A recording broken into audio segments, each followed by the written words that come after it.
தற்போது இந்த அமர்வில் மோகன் குமாரமங்கலம் இணைந்திருக்கிறார்.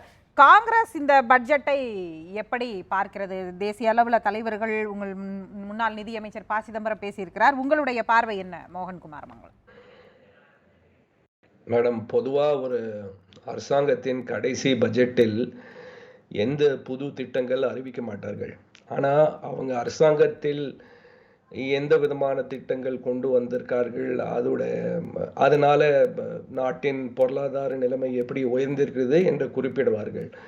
ஆனால் அது கூட இந்த பட்ஜெட்டில் மாண்புமிகு நிதியமைச்சர் நிர்மலா சீதாராமன் அவர்கள் குறிப்பிடவில்லை.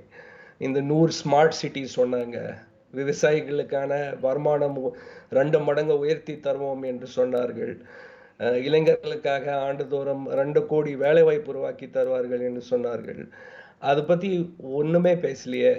2014க்கு முன்பு நம்முடைய நிதிநிலை எப்படி இருந்தது, அது பற்றி ஒரு வெள்ளை அறிக்கையை வெளியே கொண்டு வர மட்டும்தான் சொன்னார் தவிர, அவங்க இந்த 10 ஆண்டுகளில் அல்லது இந்த 5 ஆண்டுகளில் இந்த நாட்டின் பொருளாதார நிலைமையை உயர்த்துவதற்கு எந்த மாதிரி நடவடிக்கைகளை எடுத்திருக்காங்க அது குறிப்பிடவே இல்லை.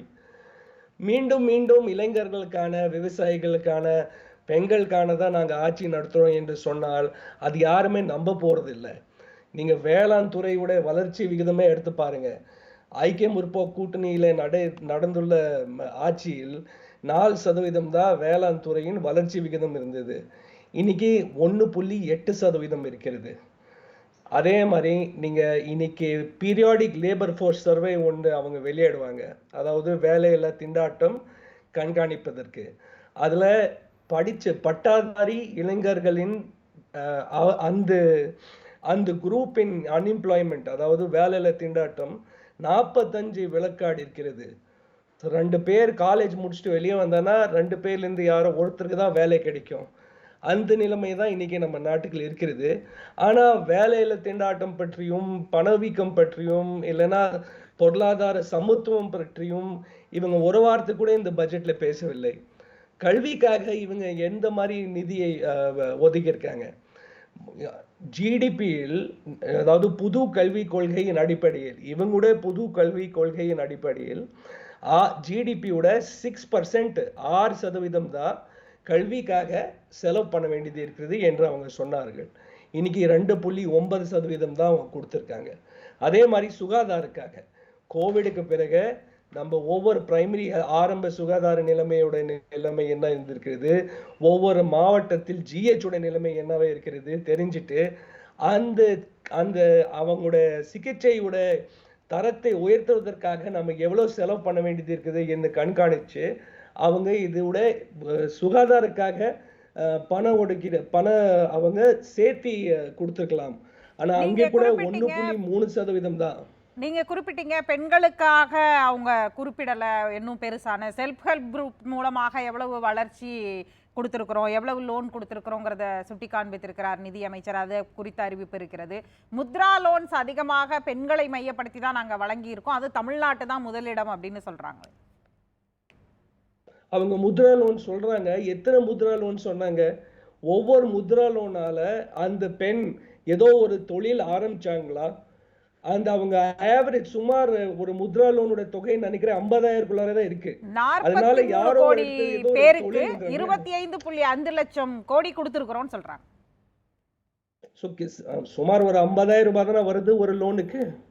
நீங்க கணக்கு போட்டு பார்த்தா 50,000 யாரோ ஒரு பிசினஸ் ஆரம்பிக்க முடியுமா இன்னைக்கு?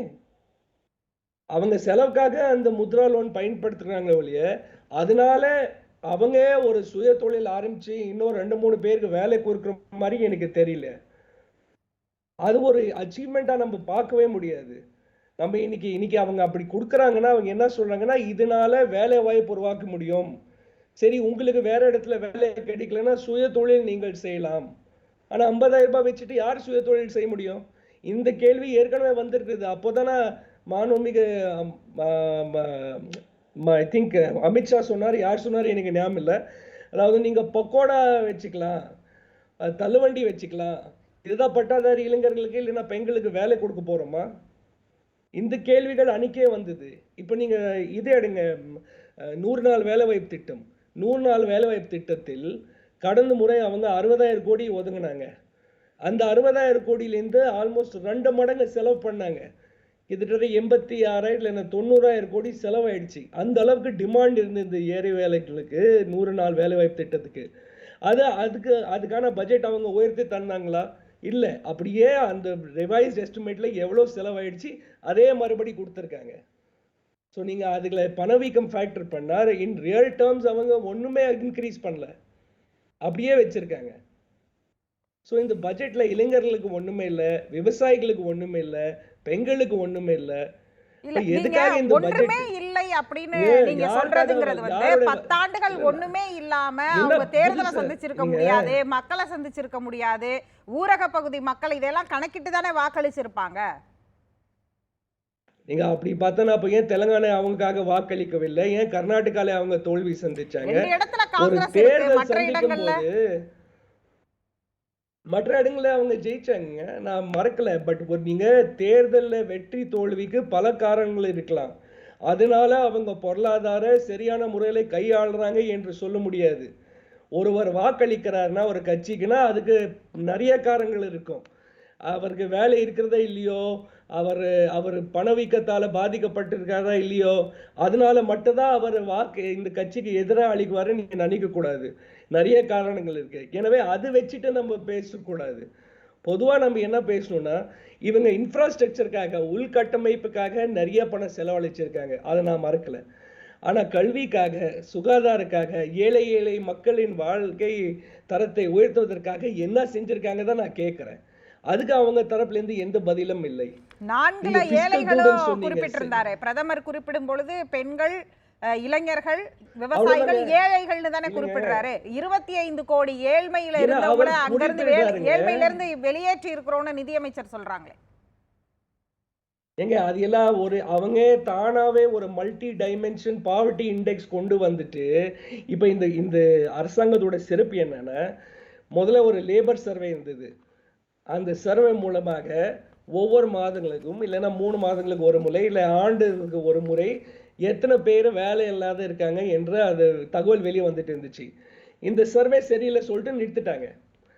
அப்போ ஒரு பிரைவேட் கம்பெனி சிஎம்ஐ மூலமா தான் இந்த தகவல் வெளியே வந்துட்டு இருந்துச்சு. சிஎம்ஐ உட மெத்தடாலஜி அவங்க பண்ணது மெத்தட் சரியில்லை சொல்லிட்டு அது கூட நிராகரிச்சாங்க. அப்ப யார் ஏழை, யார் பணக்கார, ஏழை கையில எவ்வளவு காசு இருக்கு, அவங்க எவ்வளவு செலவு பண்றாங்க சொல்லி கவர்மெண்ட் சார்பாக ஒரு கன்சம்ஷன் சர்வே, அதாவது நுகர்வோர் கூட வாங்க சக்தி கண்காணிக்கிறதுக்காக ஒரு அறிக்கை வெளியே வந்துட்டு இருந்துச்சு. அதுல தெரிஞ்சு என்ன வந்ததுன்னா ஏழைகளோட எண்ணிக்கை கூடிட்டு தான் இருக்கு. அதனால அது கூட நிறுத்தி வச்சுட்டாங்க. இப்போ அந்த கன்சம்ஷன் சர்வே கடந்த 4 ஆண்டுகளாக வெளியே வராமல் ஒரு மல்டி டைமென்ஷன் பாவர்ட்டி இண்டெக்ஸ் அவங்க ஒண்ணு வேர்ல்டு பேங்க்ல இருந்து எடுத்துட்டு அவங்க அதுல அவங்க இஷ்டத்துக்காக 4-5 இன்னும் புள்ளி விவரங்கள் சேர்த்தி விட்டு அப்ப நம்ம நாட்டுல வேற 1% பேர் தான் ஏழை இருக்காங்க மாதிரி சொல்லியிருக்காங்க. இதை விட ஒரு மோசமான ஆட்சி நான் பார்த்ததே இல்லை. அதாவது ஏழைகளுக்கான பிரச்சனை என்ன இருக்கு அதை கவனிச்சு அது சரி செய்யாமல் நீங்க ஏழை இல்லை சொல்றதுக்காக ஒரு புள்ளி விவரங்களை வெளியிடணும். இல்லைன்னா நீங்க உங்களுக்கு வேலை இல்லையா, அப்ப நான் முத்ரா லோன் கொடுத்துருக்கேன், ஏன் நீங்க இன்னும் வேலை செய்யாம இருக்கீங்க, 50,000 கொடுத்து அதை வச்சுட்டு வேலை செய்யுங்க, பக்கோடா ஸ்டார்ட் பண்ணிடுங்க சொல்லிடுவாங்க. இல்லைன்னா நான் அப்படி பார்த்தா நீங்க சொல்ற நானே மாதிரி ஒரு அவங்க புள்ளி டேட்டாவை விவரம் அவங்க வெளியிடும் போது ஸ்டைலுக்கு மாத்தி இருக்கிறாங்க அப்படின்னு சொன்னா ஜிடிபி, அதுதான் நான் பிஸ்கல் சொல்றோம். டெபிசிட் இதெல்லாம் அவங்க கட்டுக்குள்ள வச்சிருக்கிறதாக இப்ப 5.8ல இருந்து பிஸ்கல் டெபிசிட்டை வந்து 5.1க்கு மாத்தி இருக்கிறோம்னு சொல்றது வந்து எப்படி செஞ்சிருக்க முடியும்? மேடம் 2003ல எஃப்ஆர்பிஎம் ஃபிஸ்கல் ரெஸ்பான்சிபிலிட்டி ஆக்ட் வரும்போது 3.5% தான் ஃபிஸ்கல் டெபிசிட் இருக்க வேண்டியது இருக்கு. நீங்க 5.8% வரைக்கும் கொண்டு வந்திருக்கீங்கன்னா 6.5 வரைக்கும் கோவிட் பீரியட்ல போயிடுச்சு. நீங்க அந்த 6.5 ஃபிஸ்கல் டெபிசிட் கொண்டு வரும்போது என்னமோ ஏழை எளிய மக்கள் கையில காசு கொடுத்தீங்களா? இல்லையே. நீங்க அந்த பணம் எடுத்துட்டு நீங்க உங்க மூலமாக உள்கட்டமைப்புக்காகவே உங்க பெரிய பெரிய முதலாளி நண்பர்களுக்கு கான்ட்ராக்ட் கொடுக்கறதுக்காக தான் செலவு பண்ணீங்களே ஒழிய நீங்க ஏழை எளிய மக்களுக்காக ஒண்ணுமே செய்யல. நீங்க நமக்கு சமமா இருக்கக்கூடிய வளர்ந்து வரக்கூடிய ஒவ்வொரு நிலைமை பாருங்க. கோவிட்ல எவ்வளவு பணம் அவங்க ஒவ்வொரு மனிதருக்கு நேரடியா கொடுத்தாங்க. அப்ப நீங்க இந்தியாவே அது ஒப்பிட்டு பாருங்க. One of the worst stimulus countries was India. So அப்போ கூட அது 6.5% வரைக்கும் அவங்க ஃபிஸ்கல் டெபிசிட் எடுத்து போனாங்க. இப்போ 5.8க்கு தான் கொண்டு வந்திருக்காங்க. 3.5 தான் நம்மளுடைய டார்கெட்டு. அது எல்லாம் பாராட்ட வேண்டியது விஷயம் இல்லை. குறைது அவ்வளோதான் பாராட்டுறாங்க எல்லாருமே. படிப்படியாக குறைக்கப்படுகிறது. ஆனால் டார்கெட் இன்னும் ரொம்ப தூரமாக இருக்குது. 3.5 தான் டார்கெட்டு.